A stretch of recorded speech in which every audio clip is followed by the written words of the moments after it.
Eric, welcome. Well, thank you. Thank you, Dean. Okay, so last week we had some fun, didn't we? We had a lot of fun. Yeah. And a lot of people were disappointed they didn't go with us. They were, yes. Yeah.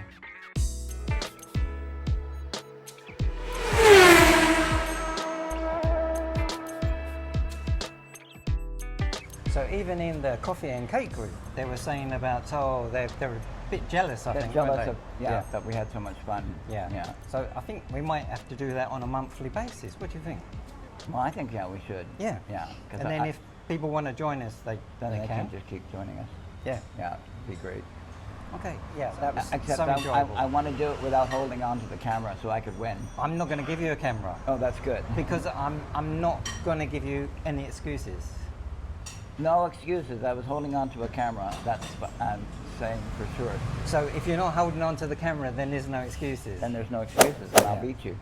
If by magic a coffee appeared, look at that, look at that. Look how creamy is that. Just the way I like it. Yeah, you get it at the Rose Garden, you're going to get what you want. Beautiful. I'm just drinking water right now. Okay. I'm sure that will change later on. Nam Plow. So, Eric, what are we going to talk about today? I have no idea, whatever you come up with. That's true. I'm an open book. Okay, so probably not a lot of people know that I used to be a mental health nurse. So I was working on the psychiatric wards. Now, there's not many people know that. Not many people know that. And it was quite challenging at times with people trying to kill themselves, cutting themselves, and I used to be the first aider as well, so I used to do the repairs afterwards and cutting down people that are trying to hang themselves and things like that. So my side of it, and it used to affect me quite a lot. But Eric, you was on the other side of that, wasn't you? I was on the completely opposite side of it. I was hospitalized many times in the psych ward. Yeah, I deal with mental illness. I have been most of my life. So even though I'm in Thailand now, my stress is lower, and I'm doing quite well. Yep. What you're doing extremely well. I'm doing extremely well. I still have mental illness, and there are times when it takes a bit of control, and I have to work on it. But back home in Canada, I was diagnosed with having major depressive disorder. I was diagnosed with bipolar, borderline personality disorder. Okay. With suicide ideation. Okay. It's quite a lot. And I spent a lot of time in and out of the hospital, like months at a time. There was another diagnosis as well, wasn't there? Well, yeah. I had what they call a dual diagnosis. And I'm not quite sure. Well, I think the mental illness came first, but my second diagnosis was drug addiction. Yeah. I've been addicted to marijuana and alcohol since I was 12 years old. And after a car accident in my 20s, I got addicted to a whole bunch of chemicals. I got addicted to... But that wasn't your fault, was it? Well, it wasn't really, well, hard to say whose fault it was. It came about as a result of a car accident. Exactly, which often happens, that something happens, trauma. Accident, you get put on strong medication, and sadly... I was put on very strong painkillers, oxycodone, and because of my desire for stronger medication, I made a mistake. Like, I was doing okay for a while. I was in physical therapy and all that, but I was going through my painkillers faster than the doctor wanted me to. So I made the decision to go to a second doctor, didn't tell him that I was getting pills from another doctor, and I got a second prescription. I didn't know that the computer matches up. And so when I went back to my first doctor, he says, well, you just went and got pills from this guy. Yeah. And so the way they decided to handle it is that I got no pills.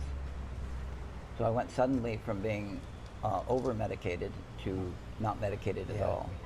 And you can't do that. You No. can't just stop. No, if you're on any kind of medication, whether it's painkillers or anything else, you need to do it as a slow process yeah. because your body needs to get used to it. Ideally, you need to be booked into a hospital, Yes. and then you do it properly in a hospital in a safe environment. Whereas I just was cut off. And I was complaining to my friends about the pain and also the withdrawal I was going through from not having the painkillers, because obviously the painkillers was affecting me. And so I had a very nice, pretty young girl at a party offer me a mirror with a line of meth on it. She said, "That'll take rid of your pain." And so she handed me a $20 bill all rolled up, and so I snorted it, and it did take away the pain. And I also got instantly hooked on meth with just one snort. Wow. Yeah, I see that in the movies. Yeah. I haven't seen it in real life. yeah, it was real life. I was in a party with like 100 people, and so the drugs overtook my life. And I became addicted to the meth, crack, cocaine. Meth was my favorite drug. And also, friends did it different ways. I had a friend that liked to inject it. I don't like needles, I'm afraid of needles. Yeah. My favorite way was to snort it in my nose. Okay. And I had to have it every day. Wow. And I got addicted to that. I got addicted to crack. Cocaine was okay, but cocaine was only good so that I could stay awake at parties, so I could do the other stuff. Okay. And then mushrooms, mescaline. Oh, mushrooms. Oh yeah, everything you can think of I've had. I didn't inject heroin because, like I said, I'm afraid of needles, but I did smoke heroin. So anything I could get my hands on, I did, and I did it for 20 years. So I haven't asked you about the wards. What was the wards like in comparison, like to the UK is probably different to where you They went might to. be. Well, the psych wards are a very depressing place. They lock you in. You don't get to wear So clothes. you was on presumably you were on a section. I was, yeah. Trying to remember what word they called it. I got certified. Okay. Yeah. That's what they called it in Canada. So I got 2 doctors saying that I had to be hospitalized. I couldn't wait. So that was probably a section 3. I don't know if it works. It's probably the same thing, yeah. Yeah. And so I was. Up to 28 days or It something was like 28 that. days Yeah. at first, yeah. But the first time I was in there, I used. Oh, really? Yeah. Okay. Somebody brought some in and I went to the roof and used, and so I ended up getting in another 28 days. Oh, okay. Yeah. I was certified 5 times over the years. So I spent about 20 years as a drug addict. See, normally you have to do something to be certified. So what was you? It's not just purely drugs. Well, no, it wasn't really drugs. What kept happening is that I kept trying to kill myself. Ah, okay. Yeah. So, For your own protection. For my own Yeah. protection, they kept certifying me. And so I go in for 28 days, and then, well, the first time I tried to hang myself while in the hospital. Okay. So I had to go another 28 days. And eventually I learned how to play the game and let them think that I was doing okay. Okay. So to me it became a game. So I learned how to say the things that I needed to say so that I could get out. But then I kept trying to kill myself. Did various ways. Once the police brought me in, I tried to hang myself on a bridge. Oh. Cool. And 4 o'clock in the morning, and somebody reported me being on the bridge, so the police came and got me. One time, somebody looked in the window and saw that I had, even though I hate needles, I injected insulin to try to kill myself. So I injected 100 cc's of insulin. Wow. And not being a diabetic, that's not good. No. So they took me to the hospital. But first they took me to the police station and booked me for attempting suicide. So, and then I went to the hospital and I was in a coma for about 2 weeks. And after I got out of intensive care, they put me back in the psych ward again. At that time, I spent 2 months right away, and then another 2 months. Wow, that's a long time. It was a long time. Yeah. So And how old was you then? well, I started when I was 43, taking the. So that's not young, is it? No, it was not young. So most of the people that I see on the wards, they're probably like 18, 19, 20, 22. Yeah. You do get some older people. They tend to be addicted to alcohol, so it's more alcohol Yeah. issues for the older people. But yeah, normally. And I was using alcohol, Oh, okay. but at the same time, and pot, of course. But it was the drugs that got me in and out. I think the last time, what was I doing? The last time I tried to jump in front of a train, Oh, and somebody was watching me walk towards the train tracks, yeah. thinking that's what I was going to do. So some complete stranger would grab me just as I'm jumping. I'm glad about that I'm glad now. because I was mad at him then. yeah. Yeah. I've seen people that have lost their limbs because they've tried to kill themselves on a track. So the train actually went over them, Yeah. and then their life after that was really bad. So they tried it again. And I think they probably lost some more limbs. And That's a big fear of mine, is losing limbs. I don't mind dying, yeah. but I don't want But to lose he's- anything. He survived. Yeah. And what life has he got now? I don't know. I've Not got, very good one. Cause I don't think so. Now I've got full capacity for limbs and all that, so I like that. But so it was quite a few rough years. Yeah. So there's many stories that you've told me in the past about that, but how did you get out of it? Because it's interesting how you got out of it. Well, I tried many times. I think I tried 100 times to get off the drugs. And I would get off for a short while, and then I'd go see my friends again and get back on.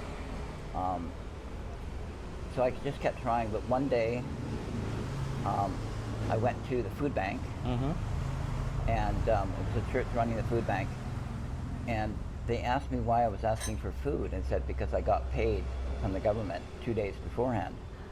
And I was very honest with them, because that's the way I am. I said, well, I just spent $800 on meth. I don't have anything left. You know, meth is expensive. That, I mean, I wouldn't know what the reaction would be for something like that. What do you say to someone like that?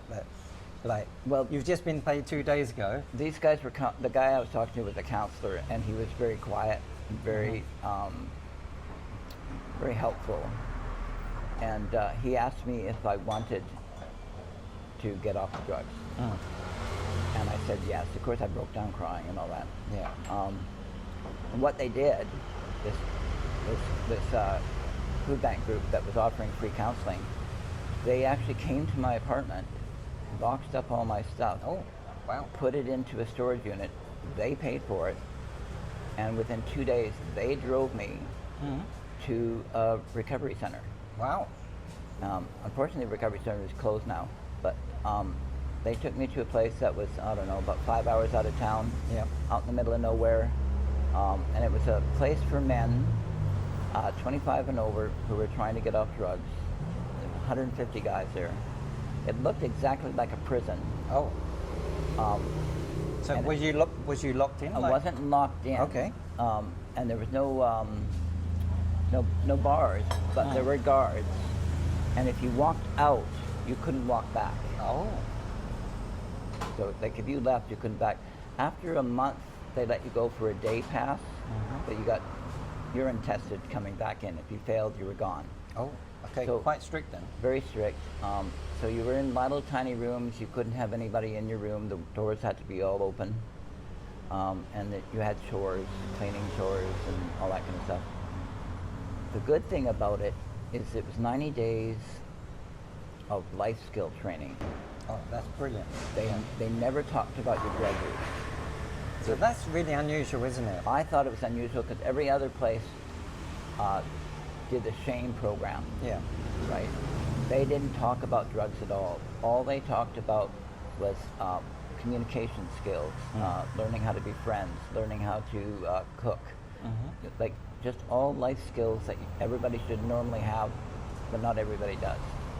So if your life skills are poor, you're more likely to be doing things that you shouldn't be doing.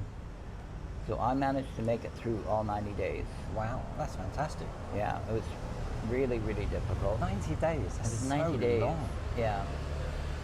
It was a long time.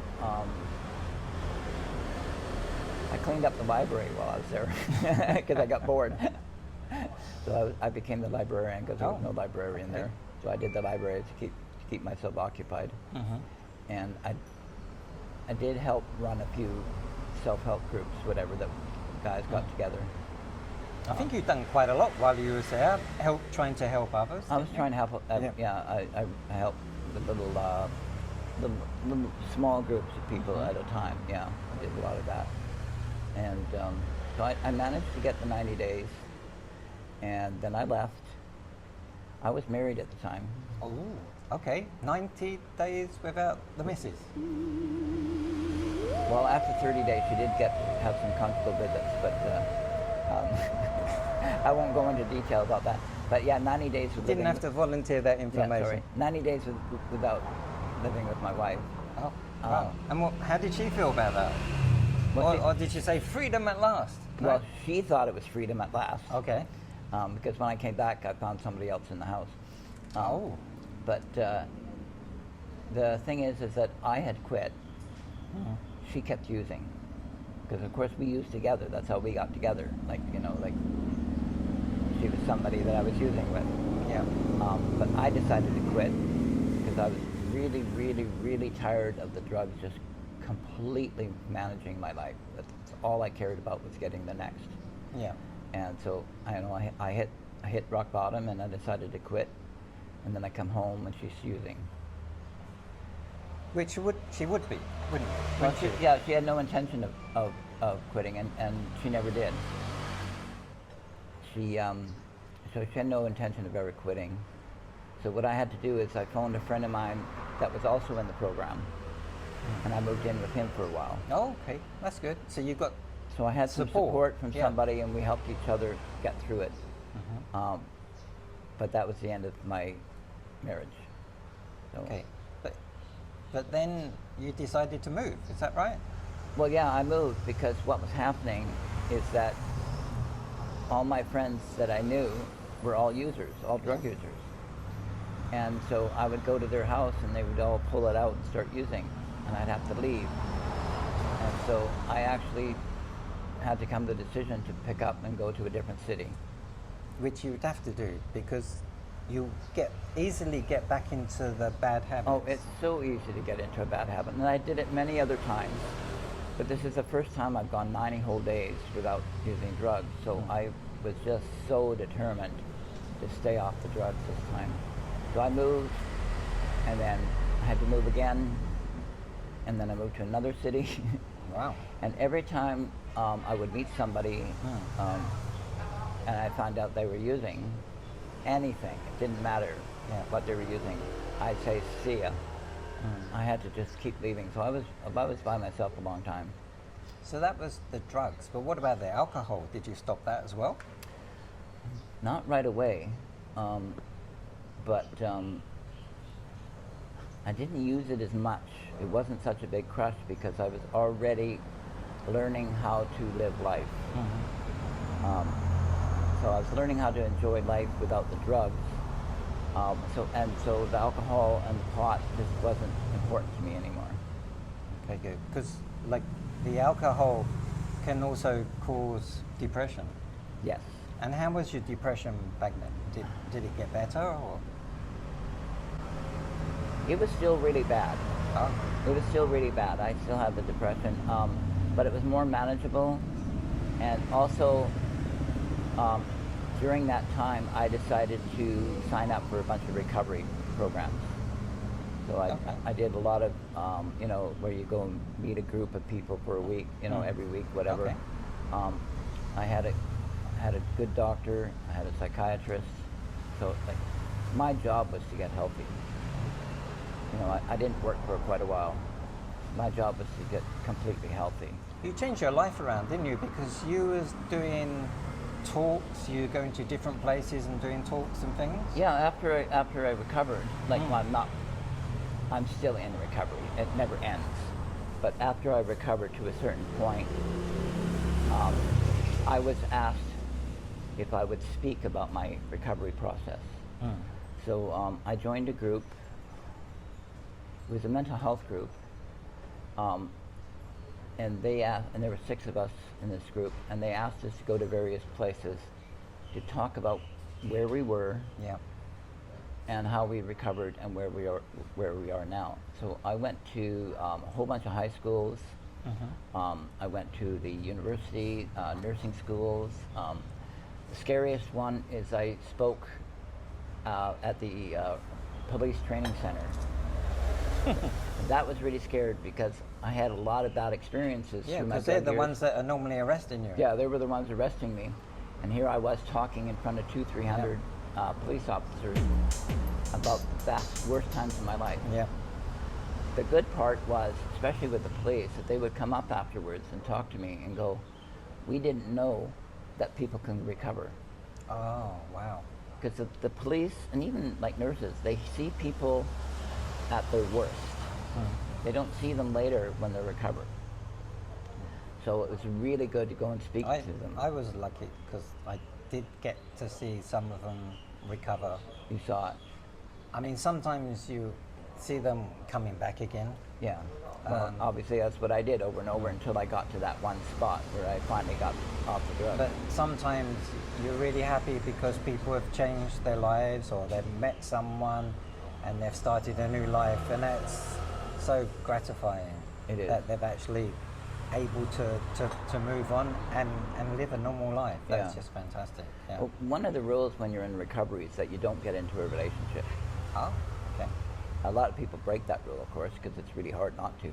But I found for a long time it was just too hard to get into a relationship with somebody when you're trying to recover, especially because you have to worry about if they're going to use, then you're going to go right back down that path. So it was best for a long time just to be alone.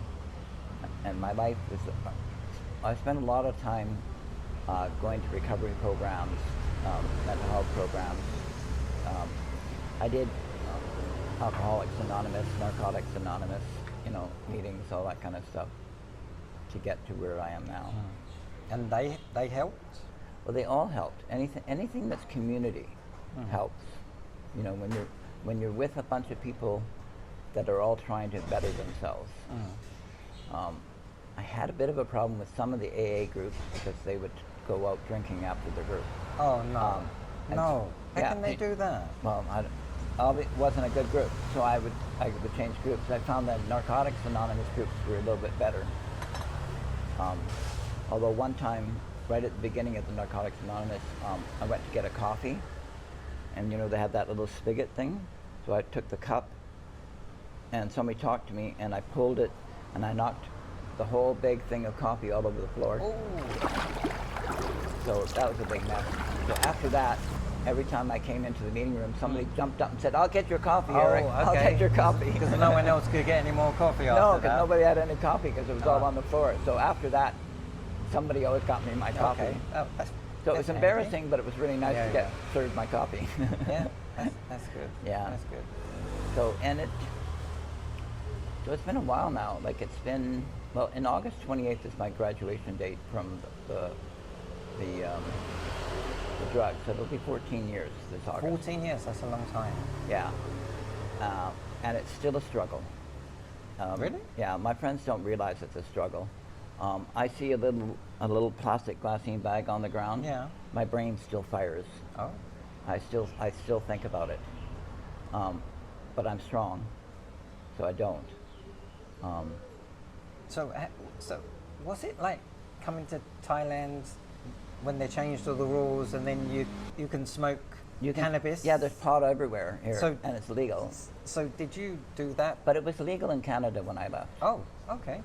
Yeah. So, and I used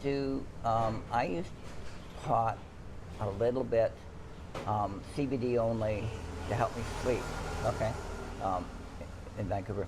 But during COVID times, when I got locked down in 2020, some of my friends were over ordering booze and stuff from their local whatever place they were ordering it from. And I got really nervous that if I'm in lockdown, that I would go back to old pattern and drink and use pot Yeah. and then order everything else. I was afraid that was going to happen because lockdown was very difficult for me, and I was so nervous about COVID. I wouldn't let anybody come over. I wouldn't go to anybody's house. I was so afraid of COVID. I had lots of friends die during that time. So during COVID, I stopped drinking. Oh, completely. fantastic. I stopped drinking completely, and I stopped pot completely. So when I got back to Thailand, and I see it everywhere, but it's like everywhere. Like in Vancouver, it was just in a few places, but here it's everywhere. So it sort of bothered me that, oh no, now here I can have it, but I don't use it anymore.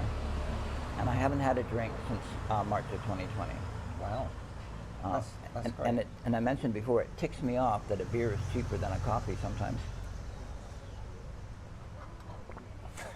So maybe that's one reason why I'm so addicted to coffee, because I need something. Maybe. So it could be, so coffee's my... Wait, do you normally go for coffee on your own? Or you normally are in the no. group? Well, I'm in a lot of groups, so I have coffee with the groups, but yeah, I go for coffee on my own all the you time. do? Okay. Yeah. And I video it in my channel sometimes. But I go to a lot of places that I've been to before. I just go for coffee. When I'm doing laundry, I go for coffee. When I go to Market Village to buy something, I go for coffee. Okay. Like even though I'm by myself, and I drink coffee at home. Although I'm lazy at home, and I just use the powdered stuff in the package. That's okay. It's okay. It's just because I'm alternatively lazy. Sometimes lazy, sometimes not. I'm still fighting my mental health issues here, and I'm still fighting the alcohol and drug issues here, but I am so happy to be healthy that I just remind myself that I'm healthy. Because you had lots of medical issues when you first come to Thailand, didn't you? You had a lot of weight, didn't you? I had a lot of weight. And then you had a walking stick. Yeah, as well. Like when I got to Thailand 2 years ago, I was over 200 pounds, and I had a cane. I was walking with a cane for 20 years before I came to Thailand. I got rid of my cane a year ago. So I had arthritis and gout, and stomach issues, and I was dizzy all the time. And all that's gone away. Like, I have no pain from the arthritis, no pain from gout. I've lost 30 pounds, and got rid of the cane. I'm not dizzy. Yeah, and you're so healthy now, and that you can go on very long walks that I can't go on. Yeah, 10, 12 kilometers, no problem. Yeah, well, walking is a big part of my lifestyle now, and I think it has a lot to do with my mental health. I'm trying to be Buddha. You're trying to be Buddha, I'm right? trying to be like a Buddha. Oh. But I'm learning some things. Well, the number one thing about Buddhism I like is kindness to everybody. And so I pick up little pieces of Buddhism. One of the other things that I've picked up is to forget all the old crap from your life. Just forget about it. It's all gone. You're not. There's nothing you can do but all this crap that went on in your life before. Absolutely nothing you can do. So with part of Buddhism, you stay in the moment. Yeah. It's a new chapter of your life. It's my new chapter of my life. And so one of the things that I'm walking in the morning is that when my mind goes back into my past, I just redirect it and try to just think of the moment. I'm just walking, I watch the waves, I try to think. And so I'm so much more relaxed than I've ever been in my life. So you feel so grounded walking along the beach? Totally grounded. What I do when I'm walking is I'm always walking barefoot. So I'd like to be touching the sand, the ground. I walk in the water, so I'm touching the water. There's a breeze coming off, which is one reason why I like Hua Hin, because we have a breeze. And then I watch the sun come up. Yeah. So I get the ground, the water, the air, and the fire of the sun. That's how I think about it. And you get a lovely feeling that it's lovely here. You're in. I am so thankful to be here. Actually, and as the sun is coming up, because I'm at the beach at 5:45 in the morning now, the sun comes up around 6. As the sun's coming up, I do a gratitude prayer each time. So that helps me keep my mind where I want it to be. I'm thankful, I won't say everything I'm thankful for, but I'm thankful for my friends, I'm thankful for my health. And the very last thing that I'm thankful for is I'm thankful to the Kingdom of Thailand for allowing me to actually live here. Because I get to live here a year at a time on a retirement visa. And I'm very thankful for that. It works very easily, you know, and I just, in March, renewed it. So I'm here for another year. So next March I'll go renew it again. I'll just keep renewing it. Yeah. I'm approaching 70. Yeah, that's unbelievable. Freaks me out. Like, how did that happen? I never thought I would reach 60, let alone 70. Yeah. And now I'm realizing I'm getting so healthy. You might live another 20 years. Yeah, I might live another 20 years. So it's crazy. But, Or more. Or more. Well, fortunately, as long as I live, I'll be getting my pension from Yeah. Canada. And I can live quite well on my pension here. I couldn't live very well on my pension in Canada. But And your pension is not exactly high, is it? It's no, quite low. I've got a really low pension. I thought I had the lowest pension of all of Hua Hin. And then I met somebody on Saturday that had a lower one than me. So my pension is quite low, so my budget is quite low. Yeah, someone's saying today that they couldn't work out how you could actually survive on that amount Yeah, they of can. money. We've talked about my thing, because my average rate is about 18,000 baht living, you know, but my pension is closer to 30. Yeah. And I explained to somebody today, well, I live low on my pension, but when I want something, I just go get it. Yeah. You know, can, if you really want it. If I want something, Yeah. you know, like I went out for dinner on Saturday, I had my dinner cost 3 times what I normally pay. But I was having fun, it was with friends, I don't care. Like, and while I was stranded in Bangkok recently, Yes. I did some retail therapy, and I bought a brand new computer. Yeah, which you really needed, wasn't I it? really needed it, yeah, because of my videos. It was taking forever.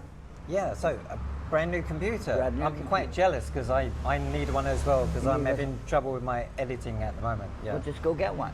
I will, but I might wait until the next generation come out. Yeah, well, you know I'm frugal. Yeah. So I went to HP. HP is my brand. So instead of buying the actual newest one, I got one from the year before. Okay. So it was on sale and they were adding things to it. So that's the way I buy stuff, Yeah. you know. Makes sense. Yeah. Like, you know, I want to buy a new camera, Yeah. but I'm not going to buy the S24 or the S25. I'm Yeah. going to probably buy the S23. Yeah. And I'm just watching to see it go on sale right now. So as soon as it's on a really good price, I'll probably get one. But because that's just the way I buy stuff, you know. And then I went to Vietnam for a few weeks. I can afford it, and Yeah. that's why I'm frugal. So I'm frugal for normal everyday things, and then when I feel like spending money, I just spend it, and that works for me. I really like traveling to Vietnam. I want to do more traveling, Oh, more traveling. but But you're going to lose subscribers, aren't you? yeah, I will lose subscribers, but I'm not really caring about how many subscribers I have. I just enjoy it. So if people want to enjoy it with me, then I'm so thankful that people enjoy it with me. Yeah. But I'm just doing whatever I want to do. And you'll notice that my videos are not professional. They're just me. But you're learning. I'm learning. It takes quite a long time I to... think it does. Yeah. I really don't know what I'm doing. I'm just having fun. I take my camera and I just start videoing it. And I don't make plans and what I'm going to do. I just do it, whatever. And I've got some really nice subscribers that follow me and comment on every video. And they're all some of them are just so nice. They do. I've never had so many comments, but that's because of you. Because of me. So it's you're keeping me busy with the comments. Oh, that's I know good. that much. I really enjoy it. So like every day I bring up the program and I look at my comments, and I've always got like 10 or 20 or something like that, and I answer everybody. And sometimes I get a conversation going. And recently I started a new thing it's about maybe 2 weeks old now. There's a link on my page, Eric living in Hua Hin Thailand. There's a link on my page to buy me a coffee. Okay. Because I like going for coffee, and I've been doing these coffee visits. So 3 people already have bought me a coffee.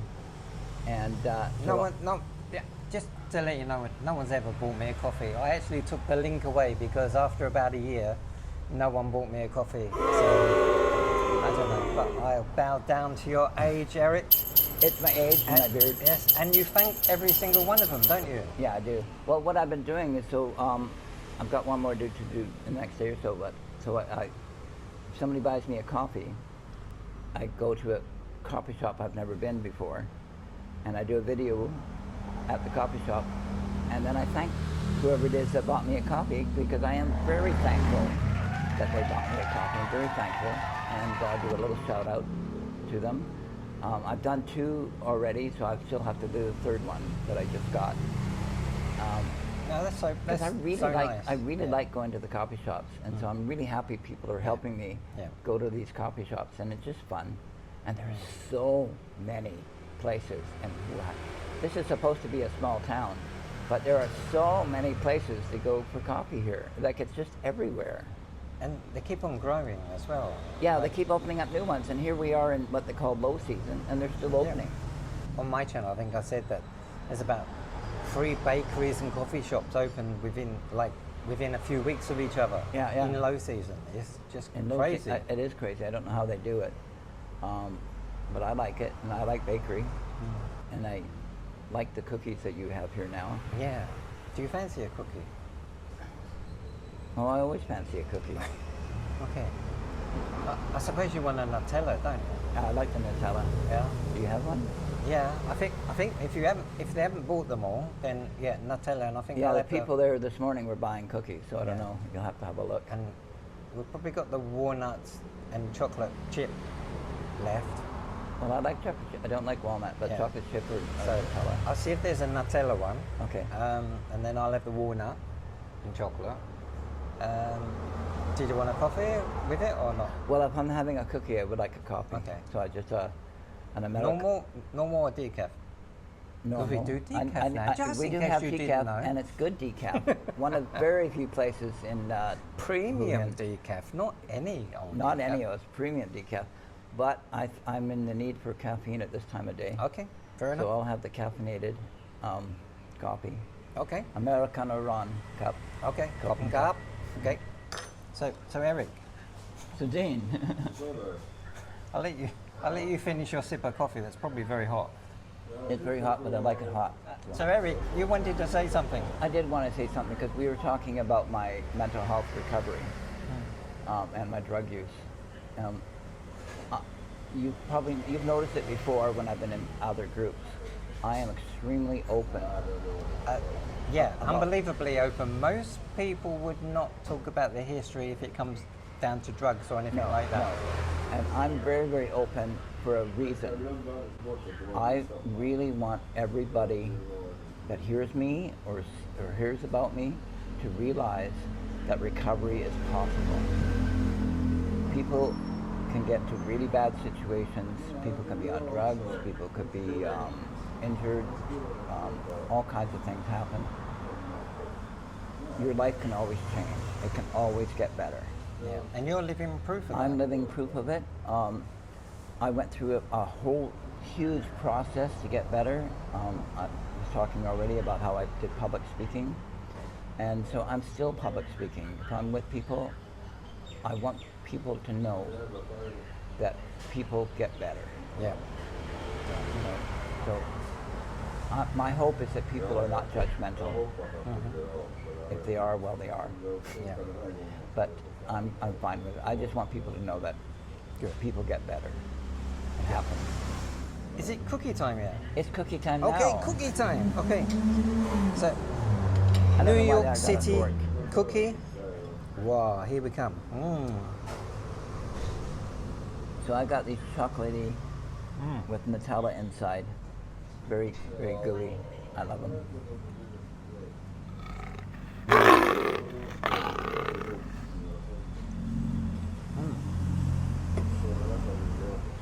anybody that's watched any of my videos know that Eric is addicted to cookies now. Eric loves these cookies. I love my cookies. I love my coffee. Has to be black, strong, no sugar, no milk. And then he's a happy man. Then I'm a happy man. Okay, so, lovely tasty cookies. Thank you. You're welcome. That was a nice cookie, wasn't it? It's an awesome cookie. Yeah. I love the cookies here at the Rose Garden. Yeah. So, New York City style cookie, normally nice and gooey Yeah. in the middle. Big, thick, and Yeah. gooey. Yeah. Nice, very tasty, very filling. I'm full up now. So, thank you, Tim Newton. Oh, yeah. Thank you, Jim.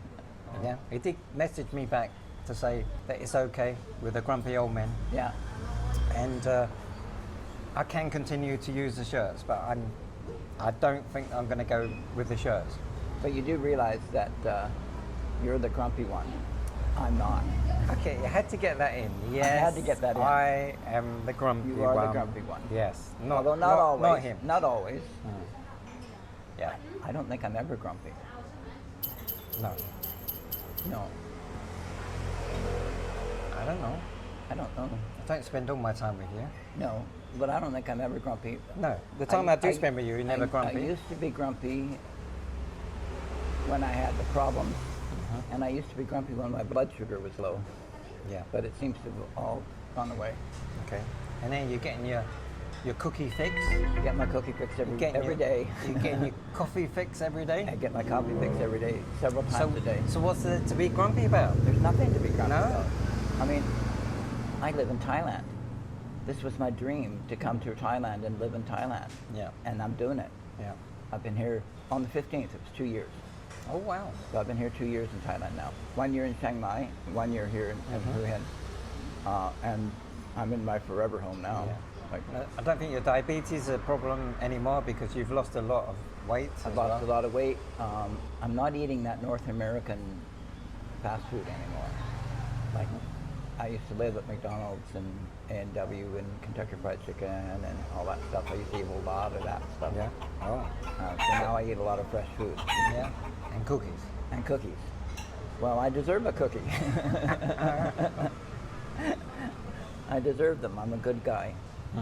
So, and because I eat well most of the time, I deserve a cookie now and then. Do you call those sticks on the grill? Do you call them healthy? They're very sweet. They must have a sugar coating on it. It depends on where you get them. Sometimes they're very, Okay. very sweet, especially the moose sticks, the pork sticks. Yeah, yeah. Sometimes they're very sweet. Yeah. Where I get them, they're not. Okay. Because I have tried them and I 'cause thought, oh, this is very addictive. Yeah, the sweet ones, Yeah. which I really like, are 10 baht. Where I'm getting them from, at the table in front of Top by Airspace, Yeah. I'm paying 6 baht. So probably because they're not dipped in sugar, they're not dipped in honey. They're just the meat, just pork. I'm sure when I got them there, because that's where I got mine from, because I haven't had them for a long time, and I'm sure they were quite sweet. Well, I They were didn't think- sweet for me, They're because not- I don't have any sugar whatsoever. I Yeah. don't normally have cakes. Well, You don't? actually, I do. Here now. you have, because we've been Yeah, we've been promoting it. It's a coffee and cake group, so maybe, of course you're maybe, going to have coffee maybe and no cake. matter where I get them from, maybe they're a bit sweet, but I find some are much sweeter than others. Oh, okay. And there's also in front of 7-Eleven in Takya, I like to buy the chicken ones. They have a whole bunch of different meat sticks, but I just buy the chicken one. And they're dipped in some kind of a barbecue sauce of some sort. And they're also 10 baht. So I go every week and buy another 5 or 6. Usually 5 because I know the number for 5 really well. Ha. So you don't know your Nung Song Nung Sam Som say. Sang. I'm learning it, but I keep forgetting and I get nervous when I'm buying. So I ask for ha, 5 of something, or sometimes I'm asking for haset, 50 baht, when I want 50 baht worth of something, because I know that number really well.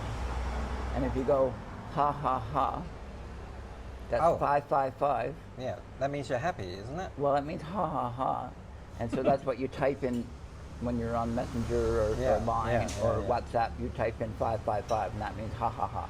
When I first started doing that, my friends back home didn't understand what we were doing. Why would they understand? They didn't understand. Maybe next time we can talk about trying to speak Thai. Oh, well, that's not easy, is it? No, it's not easy at all. So we'd have to give some examples, but I don't think we're qualified to give examples of that. Not really.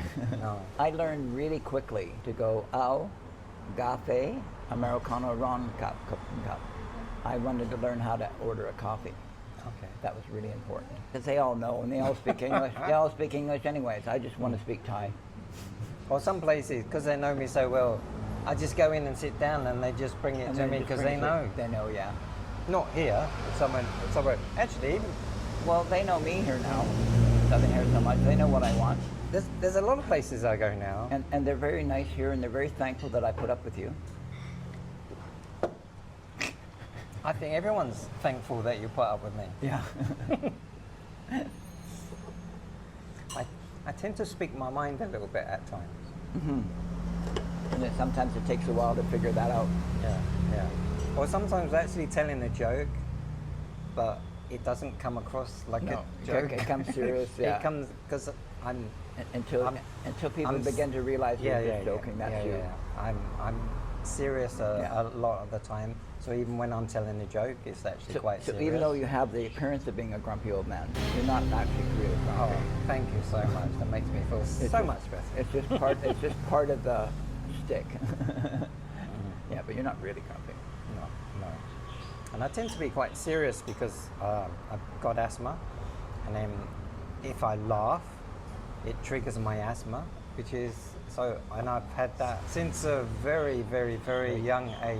So I can't imagine what that's like to laugh and have a trigger an asthma attack. Yeah. So I've learned not to laugh or do anything that make me laugh. So even when I was in Newport getting my hair done, the normal barber that I go to, he wasn't available, so I went a couple of months along. Nice lady there, she does haircut, exactly the same basically. But they got a TV, and they're normally showing cartoons for kids. I now have to ask them to switch it off, so you don't laugh. because the first time I was there, I was just, I didn't think I was gonna laugh at cartoons. Cartoons, it's a long time ago, yeah, but when you start cartoons attach themselves to the child in us. That never goes away, I hope. So I was just killing myself laughing, and I said, you're gonna have to switch that off. So every time now, I have to ask to switch it off, because at any moment it could just trigger my asthma, and then I'll start coughing and choking, and then it will get to the next stage. So I tend to be quite serious. I've always been like that. I think I'm always worried that it's going to trigger something. Yeah. Such is life. That's such is life, yeah. Here it's wonderful. Very good. Yeah. I don't want to go back, really. I don't either. No plans to go back ever. No, this is home now. And I realized, especially when I went to Vietnam, that this was home. I kept thinking I wanted to go home, and I didn't think about going back to Canada. This was home. So that's weird, because Vietnam is so nice. It's very nice. I would be tempted to stay in Vietnam. It was a lot louder. Oh, that's what would do it for me. With all this horns going all the horns everywhere, going on, that would just and the drive bikes me mad. going crazy here. I thought bikes were crazy here in Thailand. They're not as bad as Vietnam. They're really crazy. And too many people spoke English. And so they were all trying to sell me something constantly. Well, that's probably the only English that they knew. Could be, but they were all just, I couldn't walk down the street without everybody trying to sell me something. But I watched one YouTuber, he was going off somewhere to the cafe. He had a lot of trouble ordering food and drink and speaking to people. He was trying to ask them questions. And they didn't understand English at all. Oh, okay. No, so you were lucky. I was lucky, and I also spoke a little bit of Vietnamese while I was there. But it was no, no, and no. Was that the words? Gong come on. I said it over and over again, but they didn't listen. So then I had to switch to English. Okay. And then I had to keep raising my voice. Say, no. So that's it. Yeah. For this week. And your channel is? My channel is Eric, living in Hua Hin, Thailand. Great. And you know what my channel is, but I've got another channel. So thanks for watching. Thanks, Eric, for coming along. Thank See- you for inviting me, and thank you guys for watching. I really appreciate it. Yes, and why don't you come along next week as well? Yeah. Thanks for watching What's Dean Doing in Thailand. And I'll Goodbye. catch you again soon. And goodbye from Eric. Goodbye. Thank you for watching What's Dean Doing in Thailand. Please take a moment to like and subscribe to my channel. This would be much appreciated.